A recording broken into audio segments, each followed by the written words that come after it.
The story opens in the South Pacific Ocean, where a massive and technologically advanced Russian research vessel named Akademik Vladislav Volkov is shown communicating with the Mir space station. This ship isn't just any research vessel, it's packed with scientific labs and top-tier Russian equipment designed for space communications and data analysis. Suddenly, from deep space, a strange glowing energy begins approaching the Mir station. The scientists on board notice the light but assume it's harmless. Within seconds, the glowing energy strikes with the force of lightning, completely frying the Mir's systems and killing everyone on board. This same energy, as it passes through, redirects downward toward Earth. On Earth, the crew aboard the Volkov suddenly loses contact with the Mir. Confusion turns into chaos when the ship's systems begin to malfunction. A massive electrical surge shoots down from the sky, striking the Volkov's antenna and severely damaging the ship. One of the scientists, Nadia, notices that their computer systems are being overtaken, data is being stolen, and the entire system seems to be hijacked. But what happens next is left unexplained, creating a chilling sense of mystery. 7 days later, we're introduced to a battered tugboat named Sea Star, navigating the same dangerous waters. The crew is struggling to tow a massive cargo barge through a violent storm. Waves crash hard, flooding the barge and threatening to sink both vessels. The captain, Robert Everton, is a stubborn and emotionally broken man. When Steve Baker, one of the crew members, suggests cutting the tow line to save their own ship, Everton refuses. He and his son had invested everything they had in that cargo. Steve warns him that if he doesn't cut the line, they'll all go down. When Everton pulls a gun to assert control, Steve calls his bluff. But before it escalates, the tow line snaps on its own, and the cargo ship is lost to the sea. Everton slumps in defeat, while Steve warns him never to threaten him again. Besides Steve and Everton, the crew includes Woods, Hiko, Richie, Julio, and a skilled navigator named Kelly Foster. After losing the cargo, they try to redirect the tug and survive the storm. The next morning, the damage becomes clear. The tugboat is taking on water. They discover a hole in the lower hull, and with no quick fix in sight, they radio for help. But being far out at sea, no response comes. Just then, they spot a massive ship on the radar. It's the Volkov. The crew tries multiple times to establish radio contact with the vessel, but receives no response. Despite the silence, they decide to approach the ship, hoping to find help or resources. The lack of communication feels eerie, but they proceed toward it anyway. Everton, on the verge of giving up due to financial ruin, changes his mind when told about the derelict ship. According to maritime law, salvaging an abandoned vessel can entitle the finders to a portion of its value. Considering the size and purpose of the Volkov, the crew calculates they could each walk away with $4 million. While everyone except Foster is excited by the idea of becoming rich, Foster remains skeptical. Why would such a highly advanced ship be left completely abandoned? Exploring the Volkov, finding it in terrible shape, battered interiors, destroyed equipment, bloodstains, and no sign of any crew. The ship is dead silent, its power completely out. Foster guesses that lightning may have hit the vessel, but then raises a chilling question. Where are the bodies? Everton, seeing the opportunity for wealth, orders the crew to bring the ship back to a nearby port. Steve and Julio work to restore the ship's power, and soon the Volkov flickers back to life. But something's wrong. Foster notices that the ship's computers are operating on their own, even though no one is at the controls. She reports it to Everton, but he dismisses her concerns. Meanwhile, security cameras across the ship are active, and someone, or something, seems to be controlling them. Just as the crew prepares to maneuver the Volkov, its anchor mysteriously drops, crashing down on their tugboat and damaging it beyond repair. In the chaos, Hiko's leg is injured, and Steve jumps into the water to rescue him. They bring him aboard the Volkov, shaken and unsure whether the anchor dropped by accident or if someone is on board. As soon as the incident happened, Steve rushed up to the deck, but Julio was still down in the engine room.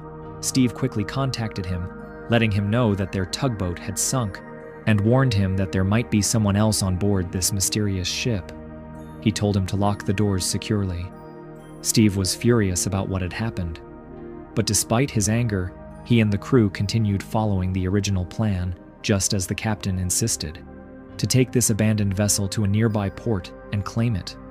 Meanwhile, Hiko was taken to the medical bay, where Foster began treating the injuries on his leg. But just then, something completely unexpected happened. One of the lockers in the room creaked open, and a masked woman suddenly stepped out, firing a gun at them. Luckily, none of the crew got hit. Seizing the moment, Steve tackled her and knocked her out cold with a blow to the head. When the captain found out there was someone alive on board, he wasn't pleased at all. Because according to maritime law, if even one person is alive on a ship, it's no longer considered abandoned, which meant no salvage rights, no millions, no payout. The crew searches the woman's bag and finds several weapons inside. That immediately raises serious questions. Why is she the only one alive on this massive ship? And what happened to the rest of the crew? Meanwhile, down below, Richie and Woods stumble upon what looks like a full-blown weapons storage area. Richie, who once served in the military, recognizes the importance of what they've found. Without hesitation, he grabs as many weapons as he can carry. As they explore further, they come across a missile room, an eerie, high-security area that gives Woods the chills. He's clearly uncomfortable and wants to get out of there fast, but Richie is too curious. He wants answers. He wants to know exactly what happened here. Suddenly, they hear something. A mechanical sound echoes through the hall, and a small, electric-powered robot rolls past them. Startled, Richie instinctively opens fire and destroys it. They push ahead and reach a chamber unlike anything they've seen. Machines everywhere, all working, but without a single human in sight. What's worse, these machines seem to be functioning entirely on their own, assembling parts, moving like they're on a mission. Some of the robots even appear to be made using human tissue. It looks like some kind of terrifying experiment or secret project is going on here. As they try to take in this strange and disturbing sight, Richie shuts off the main power to the area. But moments later, the systems power back on by themselves. And then, out of nowhere, a small robotic device armed with a nail gun starts firing at them. Richie dives out of the way just in time, but Woods isn't so lucky. A nail shoots straight into his shoulder.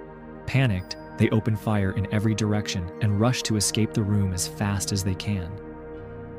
After seeing the unconscious woman who had attacked them earlier, Steve started to worry. If she was here, there could be others too. He quickly warned Julio to lock the doors and stay alert. But then, Steve lost all contact with him. What Steve didn't know was that while Julio was in the control room, he noticed a bunch of electrical wires disappearing into a dark hole in the floor. Curious, he went to check it out. But the moment he leaned in, something reached out from the darkness and dragged him in. Back on deck, Steve told Richie and Woods to meet him in the control room. But when they arrived, he was shocked to find Woods badly injured. They reached the door, but what Steve saw left him stunned. The control room door had been welded shut from the outside. There was no way in. Julio was nowhere to be seen. Before they could process what was happening, they saw a shadowy figure in the distance. And suddenly, gunfire erupted. Steve, Richie, and Woods dove for cover, narrowly avoiding being shot. They scattered, hiding wherever they could. Meanwhile, the masked woman from earlier had regained consciousness. Her name was Nadia, a scientist we briefly saw during the film's opening sequence. Still shaken and hungry after being stranded for over a week, Nadia immediately warned the others. Shut off the ship's power, or everyone's in danger. But no one understood what she meant. All she could think about was food. She was starving and exhausted. While she devoured whatever was available, the captain pressed her for answers. "Where's the rest of your crew?" Nadia looked at him and said bluntly. "They're all dead." She insisted again. "Cut the power. This thing needs electricity to survive." Confused, the captain asked, "What thing are you talking about?" And that's when Nadia said something that sounded completely insane. It came from the Mir space station. The captain immediately dismissed her as delusional, but Nadia wasn't lying. When she got a chance, she shoved the captain and ran. Foster chased after her and managed to catch her a short distance away. She tried to calm Nadia down, asking her gently, "Tell me everything. What really happened here?" Nadia, visibly shaken, finally opened up. 8 days ago, we were in communication with the Mir space station, and then something unknown collided with us. From space. Whatever it was, it got aboard. At first, we thought it was just a systems malfunction, so we shut down all transmitters. But then, the ship's computers began operating on their own. This thing, whatever it was, started absorbing all our data, learning from us, studying us, figuring out how to kill us. Only she and her husband, Alexei, had survived for a while. They tried to cut every cable, every connection. Foster, still trying to make sense of it, asked, "Who were you fighting against?" Nadia replied, "Machines." Foster didn't believe her at first, but the truth was far worse. These weren't ordinary machines. What Nadia was talking about wasn't mechanical at all. It was a form of energy, something alive, something with consciousness, and it needed one thing to exist: electricity. It traveled through power lines, machines, even computers, feeding off energy, spreading wherever it could. And as for what this alien entity really wanted, that they were about to find out very soon. Even though Nadia was telling the truth, no one was ready to believe her. To prevent her from attacking or escaping again, Hiko, the captain, and Foster tied her hands. The captain had just learned that Julio had gone missing, and now he was losing patience. Furious, he pointed a gun at Nadia and threatened her, demanding to know where his crew member was. He accused her of spinning lies about the ship, but Foster stepped in and stopped him. Right then, Steve, Richie, and Woods brought back the body of the man who had attacked them below deck. Except, it wasn't really a man. His body was almost entirely mechanical, with only a few parts remaining human. This was something else, some sort of advanced biomechanical hybrid. Staring at the body, Foster turned to Nadia and asked her to finally explain everything. Nadia took a deep breath and began. She said that when the alien entity arrived on their ship, it seized full control. It released poison gas, killing many of the crew. Then, because it had no physical form of its own, it began creating its own kind. At first, it built small machines, basic worker bots. Then it started using human bodies, combining flesh with metal to construct something far more terrifying, a synthetic army. The technology behind it was beyond human understanding. The few survivors who remained were eventually hunted down and killed by these massive mechanical creatures. Only Nadia and her husband, Alexei, managed to survive for a while. They knew that if this energy-based life form ever escaped the ship and entered Earth's systems, it would destroy the entire planet, just as it had destroyed this vessel. And the body lying in front of them? That was Alexei, Nadia's husband. But the captain refused to believe any of it. He claimed that Nadia and her team had been conducting twisted experiments on humans, and now that everything had gone wrong, she was trying to cover it up. Nadia, holding back tears, simply said, "That's my husband's body. Why would I lie?" Before they could argue further, a violent storm began to approach. If they wanted to survive, they needed to get the ship moving, and fast. But the engines were still offline, so they all headed below deck to restart them. But just as they reached the lower levels, a massive machine attacked. That's when they saw Julio. Except he wasn't himself anymore. His body had been fused with metal and wires. He'd been turned into a cyborg. In the attack, Woods was killed brutally. They rushed to the communications room, hoping to send a distress signal. But Nadia and Alexei had previously destroyed the transmitters to prevent the alien from spreading its signal. Richie tried to fix the equipment, but the captain suddenly smashed it, revealing his real intentions. He wanted to bring the ship in himself and claim the reward. He didn't care that everyone's lives were in danger. That was the final straw. Foster punched him hard and declared, "You're not the captain anymore." Nearby, Richie noticed a working computer. He realized that if this alien was everywhere in the ship, maybe they could talk to it, figure out what it actually wanted. He tried to establish communication. The alien responded coldly, "You are a threat to this planet, like a virus. humanity must be eliminated. It explained that it needed parts from human bodies, brains, spines, arms, legs. Richie's face turned pale. "We're nothing but spare parts to it," he said. That meant only one thing. If they wanted to survive, they'd have to destroy it completely. But this alien was smart. It was watching them constantly, through the ship's security cameras. Steve came to a conclusion. "We have to sink the ship, kill the power. That's the only way to kill it."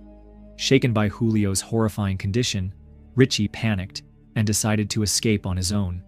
He left the group and went his separate way. The captain, still obsessed with money, stayed behind. In a final act of desperation, the captain attempted to ally himself with the alien. It lured him down into the lower decks. There, he saw it working, fast and efficiently, cutting up the bodies of the dead and assembling more synthetic soldiers. It beckoned him forward, and what happened next, we don't see, but we know it wasn't good. Meanwhile, Steve, Nadia, Foster, and Hiko realized the doors around them were being welded shut. The machines were trying to trap them. Instead of going deeper, they rushed upward, but the ship was now stuck in the middle of the storm. Elsewhere, Richie had reached the missile room. Panicked and desperate, he gathered as many explosives as he could. He wasn't ready to die here. During the chaos, Hiko was killed too. And then, the captain returned, but he wasn't human anymore. He had been transformed into one of them. He attacked the remaining crew. The three of them fought back with everything they had, and finally, Nadia managed to plant a grenade inside the captain's mechanical body. Seconds later, he exploded. After everything they had seen, Nadia suggested a desperate solution. "We have to flood the engine room with diesel. One spark, and the whole ship will explode and sink." With no better option, the remaining crew, Steve, Foster, and Nadia, headed below deck and began pumping diesel into the ship's lower compartments. But there was a problem. Earlier, when Everton gave his mind over to the machine, it had learned everything, including their plan. To stop them, the alien intelligence sent a massive machine to intercept them. It captured Foster and began torturing him, even burning his face to extract information about the explosives. Just then, Richie, who had been planning to escape alone, returned, armed and ready. He couldn't abandon his friends. He opened fire and helped fight the machine off, saving Foster in the process. But their victory didn't last.